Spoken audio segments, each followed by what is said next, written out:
জায়গার অভাবে জায়গা দিতে পারেন নাই, তাদের কাছে দুঃখ প্রকাশ করছি।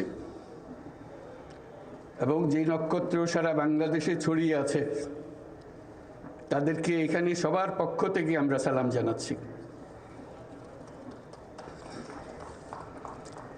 আজ আমরা বিশেষভাবে সৌভাগ্যবান এবং সম্মানিত যে বাংলাদেশের 3 বারের নির্বাচিত প্রধানমন্ত্রী বীর মুক্তিযোদ্ধা শহীদ রাষ্ট্রপতি জিয়াউর রহমানের স্ত্রী বেগম খালেদা জিয়া আজ এখানে আমাদের মধ্যে উপস্থিত আছেন।